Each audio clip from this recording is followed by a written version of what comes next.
Baik pemirsa, kembali lagi dalam Hukum di Mata Bowo dan kita lanjut lagi ya Cak Bowo. Iya. Nah, ada 9 hal yang disoroti di Peraturan Menteri nomor 108 tahun 2017 ini. Iya, Menteri, ya. Yang pertama itu ada masalah argometer, lalu wilayah operasi, pengaturan tarif, STNK, kuota, terus domisili tanda nomor kendaraan bermotor, ya, TTP, ya, persyaratan izin, sertifikat registrasi uji tanda kendaraan bermotor atau SRUT, dan juga pengaturan peran aplikator. Nah, dengan adanya peraturan baru ini kan tentunya tidak bisa langsung begitu saja diaplikasikan ya Cak Bowo. Pasti kan butuh waktu kan untuk proses pengurusannya.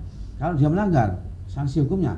Ya, apa nih Cak Bowo? Sanksi hukumnya misalnya? Otomatis ada sanksi hukum situ, karena peraturan ini harus ada sesuatu pelanggaran. Pelanggaran mungkin sifatnya ada denda. Maka dengan demikian maka sekarang ini ada namanya operasi zebra. Lalu lintas sekarang kembali ke lalu lintas. Operasi zebra. Ada disbuk juga, operasi tentang online ini. Nah itulah. Jadi kalau saya pikir memang ini merupakan apa ya? Jadi makan buah selama-lama. Jadi negara, tentunya begini. Negara ini kan konstitusional. Jadi fakir miskin dan orang-orang yang fakir miskin dan orang telantar menjadi negara kan punya ya. Negara gak bisa untuk mengendalikan tentang wakil miskin pasal 34-nya itu. Nah, kita bicara pasal 28. Konstitusi ini. Jadi semua ya. Semua orang, masyarakat, ya rakyat itu punya hak konstitusional untuk mendapatkan suatu pekerjaan, mendapatkan suatu kehidupan, mendapatkan suatu kesejahteraan. Ini saya nggak anu ya. Nah, ternyata dia buka suatu lapangan pekerjaan. Contohnya demikian, daripada pemerintah tidak bisa, ya toh, memberi lapangan pekerjaan, ya toh, maka dia membuat satu taksi online atau Gojek ini kerja. Di samping itu ada satu konvensional. Berarti apa negara ini? Negara itu bingung. Jadi negara itu, pemerintah itu tidak bisa mengatur tentang apa yang kedepannya. Ngaturnya tentang korupsi aja, bingung. Dia sibuk oleh korupsi aja. Tetapi bagaimana sesuatu yang disampaikan ini, bagaimana pengaturan, bingung kan? Satu sisi dia ingin cari kerjaan, satu sisi pemerintah tidak bisa memberikan pekerjaan, ya toh? Satu sisi orang-orang umur 60 sampai 70 pensiun, nah bagaimana? Dia tidak bisa menjaga tentang bagaimana populasi tentang penduduk. Sekarang begitu pesat penduduk ini sampai 250 juta. Tapi negara ya tetap seperti itu. Sumber daya manusia seperti itu. Ya toh? Kemudian masalah regulasi tentang bagaimana mengatur tentang satu sistem perekonomian begitu. Bagaimana mengatur sistem peraturan ketika tenaga kerjaan begitu. Sampai-sampai saya datang ke Batam. Habis semua perusahaan. Kenapa? Regulasinya antara daerah dan pusat ini sama-sama minta. Kalau kan pajak, karena pusat, ada otonomi daerah itu mungkin. Otonomi daerah oke, pusat oke. Jadi dua, apakah ini otonomi daerah, apa sentralisasi ya, atau konvensi saya tidak tahu. Jadi bingung. Nah, tentunya seperti ini ya. Ketika kita ada regulasi seperti ini, keputusan Menteri 108 2017 ini susah. Bagaimana bisa menciptakan lapangan pekerjaan kalau seperti ini? Ya otomatis kembali ke koperasi kerakyatan lah, ekonomi kerakyatan. Benar kata Pak Hatta. Makanya jangan wah gitu. Kita tuh belum dapat apa-apa, utangnya begitu sekarang beneran bengkak. Apa yang digunakan? Kita nggak ngerti. Tapi apa? Pemerintah negara ini gampang kalau yang grogoti uang gampang. Coba dia cari uang sendiri, keringetan. Ini kembali lagi bagaimana negara ini, keputusan negara ini kan mensejahterakan rakyatnya, kehidupan dan bangsa. Kita lihatlah, janganlah ini dosa-dosa besar pada Pancasila. Sila 4 sudah habis. Sila kelima loh, keadilan sosial bagi seluruh rakyat Indonesia, adil nggak? Nggak adil. Nah itulah. Makanya kembali ke Pancasila. Filosofis negara itu hanya Pancasila. Makanya jangan obak-obak ini. Amerika masuk tentang teori, tentang otonomi, tentang apa itu. Ternyata hasilnya apa? nol, nggak ada. Akhirnya apa toh? Akhirnya apa? Orang yang menciptakan tentang adanya pemilihan langsung dan sebagainya sekarang nggak bisa komentar kan kondisi seperti ini. Kenapa? Negara kita ada NKRI ya, negara berinisiatif kesatuan. Nah kalau gini ini sudah dapat pekerjaan kasih begini kasih, akhirnya ribut lagi. Bayangkan orang nggak bisa bekerja, cara dia bisa ojek lah minimal. Negara kan diuntungkan sebetulnya. Tetapi dengan adanya seperti ini negara tidak punya satu sistem kedepannya, nggak punya kedepannya bagaimana? Tidak ada itu. Yang ada sekarang dimakan ya dimakan. Jadi begini loh. Ada sekarang dimakan semua kalau bisa dikorupsi semua. Urusan nanti itu yang dipentingkan. Jadi kalau kita bicara persoalan ini adalah kembali lagi ke kesalahan suatu, jadi bagaimana sistem atau mengelola tentang bagaimana ini antara konvensional dan online. Ya, Cak, kembali lagi ke masalah aturan terbaru tadi ya. Ya susah. Menurut Cak Bowo sendiri, apakah memang aturan baru itu sudah memuaskan kedua belah pihak? Boten, malah boten itu. Kenapa begitu? Kenapa?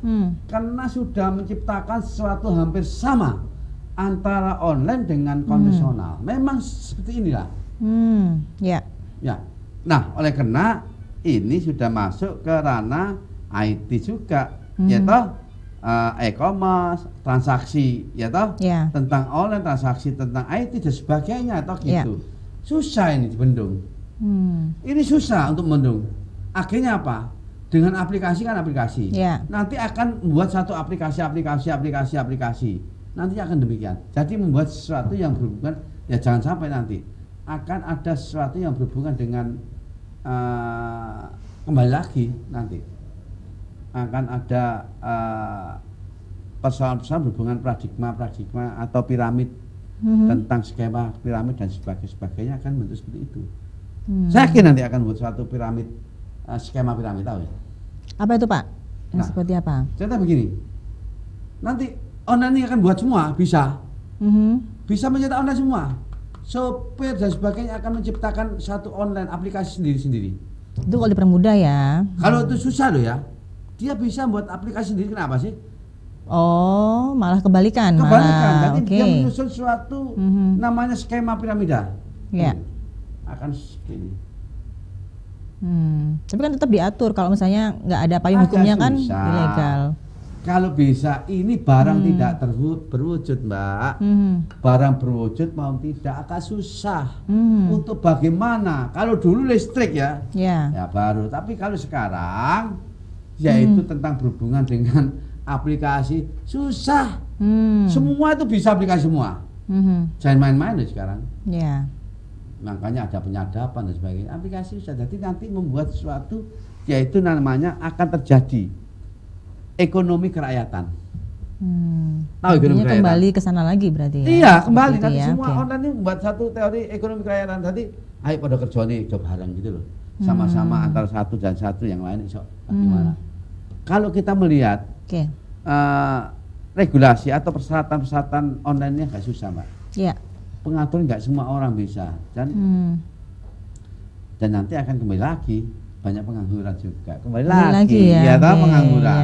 Maka itulah ya toh kalau jadi pejabat itu ya toh jangan sok jadi pejabat, tapi dia harus punya suatu ilmu, suatu kepimpinan, suatu pemikiran. Jangan hanyalah kena diangkat rakyatnya jadi pimpinan. Kalau pimpinan itu itu nggak pimpinan itu. Iya kan? Diangkat pimpinan apapun. Kadang-kadang ngomong itu pecotot. Ngomong pecotot, ngomong itu pecotot. Nggak punya satu sistem gitu. Sistem itu nggak pecotot itu. Waduh jangan. Kita bicara A, bicara Z. Para bupati saya lihat. Para kepala daerah seperti itu. Nah berarti apa? Kalau dulu zamannya dulu, saya loh masih muda, itu sebelum jadi pimpinan itu harus diuji dulu. Ada namanya harus apa ya? Tertata dulu, jangan nggak bisa. Kalau sekolah itu kelas 1 nggak bisa ke kuliah gitu. Jadi harus ada uji kelayakan ya seperti itu ya kalau pemimpin ya. Berjenjang. Berjenjang. Sekarang nggak, pokoknya tidur jadi bupati. Bang Ya, Lurah bupati. kan menang, banyak yang milih. Iya banyak yang milih, kena pahala semua tuh pahala. Oh, balik lagi gitu ya, Cak ya. Saya yakin. Oke, Ayo iya, taruhan iya, berapa? iya. Kalau money Oke. politik, ayo. Kalau nggak ada money apa? Nah inilah namanya teori kerakyatan. Iya. Kembali lagi kan nggak ada duit rakyat dipilih, nggak mungkin jadi. Ayo pilih. Iya. Kalau nggak milih, kalau dia nggak pakai uang, paling nggak dipilih 2 orang. Cak, Oke. kalau misalnya ada yang nggak setuju nih dengan peraturan tadi, apakah bisa digugat kembali untuk direvisi gitu, Cak? Bisa Ya. nggak? Oke, kita bicara masalah peraturan menteri ya. Kalau itu adalah Mahkamah Agung, namanya uji materi. Tapi bukan judicial review ke MK. Karena pinter. Dia nggak mau kan undang-undang. Gak saya dengan peraturan menteri. Kenapa Kalau bisa mau begitu? Ya kalau di MK kan sekarang mesti sedikit MK kan gitu. Sekarang sikat aja kena ke Mahkamah Agung, kena uji materinya gugatan. Mahkamah Agung yang bisa. Jadi sana itu ada lantai, kalau dulu lantai 5 saya uji materi ya tentang di bawah undang-undang, Pak. Di bawah undang-undang nih. Ya. Jadi kalau undang-undang di bawah itu adalah uji materi. Jadi begini. Jadi Indonesia itu punya satu sistem ya. Ada 2 matahari kembar. Pertama Mahkamah Agung dan MK. Mahkamah Agung punya keputusan yang mempunyai kekuatan hukum mengikat. Inkrah. Mengikat. Ya. MK juga mengikat keluar ke dalam. Mahkamah Agung juga punya. Jadi semua itu matahari kembar. Jadi punya kewenangan. Kadang-kadang juga Mahkamah Agung tidak mau tunduk terhadap MK. MK tidak mau tunduk Mahkamah Agung. Jadi inilah namanya, ya itulah namanya semua itu kepingin kekuasaan semua, haus kekuasaan. Jadi artinya bisa digugat kalau nggak setuju? Bisa jadi gugatnya juga di MK. Di MA? Mahkamah Agung. Oh, oke. Karena di bawah undang-undang. Baik, oke. Tahan dulu, kita akan break sebentar dan pemirsa kita akan lanjutkan lagi perbincangan kita setelah yang satu ini. Kita akan kembali sesaat lagi.